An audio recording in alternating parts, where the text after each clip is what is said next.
Assalamualaikum and hi, nama saya Muhammad Nuliman bin Zulkifli and nombor medik saya F1071. So hari ini kita akan present tentang problem base task 1 untuk subjek operating system. So untuk ni nama team kita orang dan ni ahli team kita orang. And untuk soalan pertama, describe to the customer choose Windows 10 edition that available on the market and give suggestion to the customer. So untuk the first one, we got Windows 10 Home. This edition is designed for home users and include essential feature for everyday use. It provides family and user-friendly interface, including the start menu and Cortana. Home user will find it suitable for tasks such as web browsing, email and entertainment. So Windows 10 Home ni macam Windows yang sesuai digunakan untuk orang yang tak nak features tambahan. Maknanya macam Windows 10 Home ni macam Windows yang version untuk paling basic lah untuk Windows 10. Gitu. So for the next one, we got Windows 10 Pro. Windows 10 Pro is aimed at small businesses and power users. It includes all the features of Windows 10 Home and add additional functionalities such as BitLocker, encryption, remote desktop capability, and enhanced management tool. Pro is a good choice for user who need more advanced security and management feature. So Windows 10 Pro ni macam dia merangkumi semua feature yang ada kat Windows 10 Home. Lepas tu security dia ni macam more advanced than Windows 10 Home. Dan Windows 10 Pro ni juga macam sesuai digunakan untuk peniaga kecil-kecilan gitu. So for the last one, we got Windows 10 Education. This edition is designed for educational institution, including students, teacher, and administrator. It includes all the features of Windows 10 Enterprise, but is available through Academy licensing.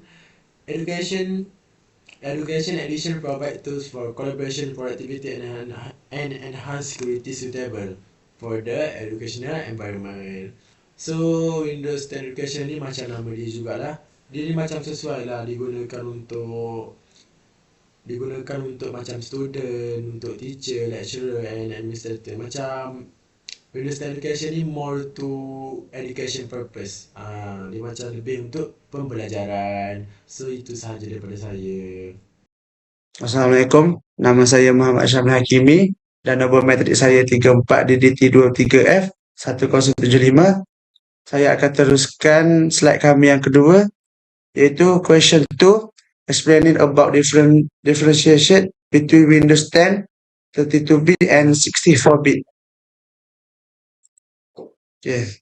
Pertama, 32-bit processors are perfectly capable of handling a limited amount of RAM in Windows 4 GB or less, and 64-bit processor can utilize much more. A 32-bit system has a limit of 32-bit Windows 3.2 GB of RAM. The limit in its addressable space doesn't allow you to use the entire physical memory space of 4 GB. A 64-bit system enables its use to up to 70 billion GB of RAM. Next, comparison. 32-bit processor and 64-bit processor. Addressable space of 4 GB, but for 64-bit processor, addressable space of 16 GB. For 32-bit processor, 64-bit application programs won't work. For 64-bit, most 32-bit application programs will work. Next, not recommended for multitasking and stress testing. For 64-bit, ideal for multitasking and stressing. Next, requires 32-bit operating system. For 64-bit processor, both 32 and 64-bit operating system will work. That's all. Assalamualaikum, my name is Muhammad Darwish Ikmal bin Muhammad Ramzi. My metric number is 1135. Okay, saya akan sambung untuk soalan ketiga. Step by step install Windows 10 into a customer laptop with the default setting. Untuk step pertama, kita kena download file ISO dekat Microsoft yang ada di bawah ni. Klik je dekat situ. Lepas tu search Media Creation Tool. Next, Untuk step ketiga, klik ISO file yang telah ditunjuk. Kemudian search and click download now button. Next, klik open file. Setelah media creation sudah download, klik open file. Next, klik yes. Apabila media creation sudah download dan sudah dibuka, tekan yes. Lepas tu accept. Kemudian terus kepada next. Pilih language atau edition seperti ini, edition 10. Kemudian tekan ISO file dan next. Untuk step selanjutnya, pergi kepada desktop. Kemudian tunggu the process sehingga selesai. Selepas proses selesai, proses download selesai, tekan finish. Kemudian search, pergi ke Chrome and search Rufus Portable. Kemudian klik off or download. Apabila sudah sampai kepada page ni, klik kepada Rufus 3.17 yang paling atas, yang 1.3 MB. Kemudian download. Apabila sudah selesai download, tekan open file, tekan yes. Kemudian tekan start lah. Tunggu sehingga proses selesai. Apabila proses dah selesai, tekan je close. Kemudian klik boot pada bahagian atas ni. Kemudian pilih boot option #1 yang ada di bahagian tengah ni. Kemudian choose UEFI scan disk yang ada paling bawah sebelum disable. Kemudian klik yes. Kemudian klik F10 or klik yes and klik yes. Okay. Kemudian kita sampailah kepada Windows Setup. Apabila dah sampai kepada Windows Setup, kita pilih kita punya language. Macam saya buat Indonesia je. Kemudian tekan next dan install now.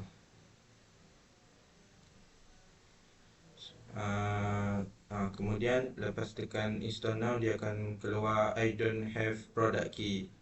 Tekan je yang ni. Kemudian pilih Windows 10 Pro. Kemudian next. Then right on the ni, kat button I accept the listen term ni, right je dekat situ. Lepas tu tekan next. Okay, kemudian bila sampai dekat sini, pilih yang custom install window only, advanced. Kemudian pilih yang drive 0 partition 3 Windows, yang ni, yang di tengah ni. Kemudian tekan yang itu dan next. Apabila next, dia akan auto installing window lah. Jadi kena tunggulah. Bila dah selesai, tekan jari. Bila masa proses download tu, dia akan keluar restart now ni, tekan je restart now. Ok, lepas tu dia akan keluar ni. Kemudian pilihlah language yang mana nak pilih. Lepas keyboard layout, saya pilih US. Kemudian tekan skip. Next, continue with limit setup. Dan tunggu sekejap, dia tengah restart proses. Kemudian tekan continue with limit setup. Repeat. Tekan I don't have internet. Kemudian masukkan username lah. Username yang sesuai. Kemudian masukkan password supaya privacy. Kemudian accept je. Lepas masuk password, dia akan terus ke ni, accept je semua. Sekian daripada saya. Assalamualaikum and hello. Nama saya Muhammad Syakirul Amilin bin Ghazali. Nombor metrik F1095. Saya akan teruskan lagi dengan soalan 4, iaitu create 3 partition on laptop hard disk. Mula-mula sekali, access disk management. Kat window, right click on the start button and select disk management. Alternative, you can press window add and choose disk management. Kalau Maxos pula, pergi dekat application, utilities, disk utilities. Lepas tu select the hard drive. In disk management, you will see a list of all the drive and their partition. Select the laptop is hard disk you want to partition. Then shrine the existing partition. To create new partition, you may need to shrine the existing one. Right click on the existing partition you want to shrine and choose shrine volume on window. On Maxos, you can use the partition table. Follow on screen instruction to specify the amount you want to shrine. Create the first new partition. After shrinking the existing partition, you will have unallocated space.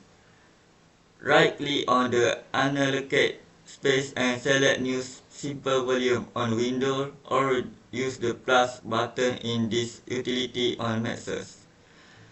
Follow the on-screen prompt to create the first new partition. Assign a drive letter window or a name Maxos. Repeat step 3 and 4. If you want a total of 3 partitions, repeat step 3 and 4 for the remaining unallocated space. This will create the second and third partition. Format the partition. After the create each partition, you will be brought to format it. Choose a file system, need for Windows or app for Maxos, and follow the prompt. Assign drive letter. In Windows, you may need to assign drive letter to your new partition. If they are not automatically assigned, verify your partition. After create and formatting the partition, make sure that appear in disk management tool window or disk utility Maxos are expect. This all from me. Terima kasih. Okey, jadi balik lagi bersama saya untuk soalan kelima, soalan yang terakhir. Dan untuk soalan terakhir, activate Windows Defender with simple protection. So, to the first step, click the Windows logo, the start menu pop up. So, click logo window kat bawah ni. Lepas tu, start menu akan keluar.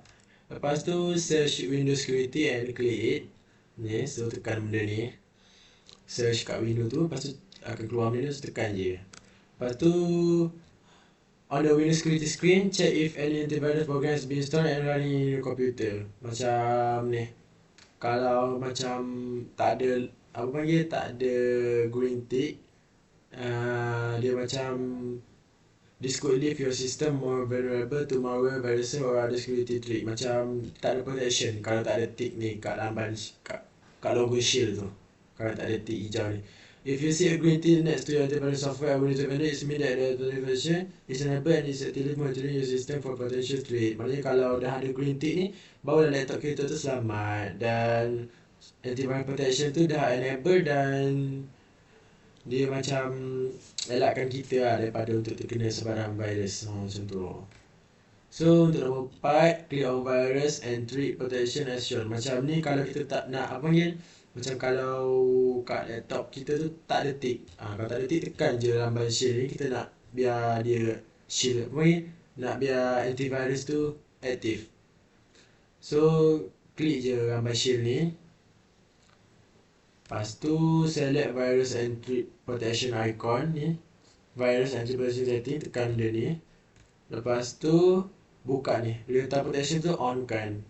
So green tick yang tadi tu pun dah enable dan itu sahaja. So itu sahaja daripada kami semua. Sekian, terima kasih.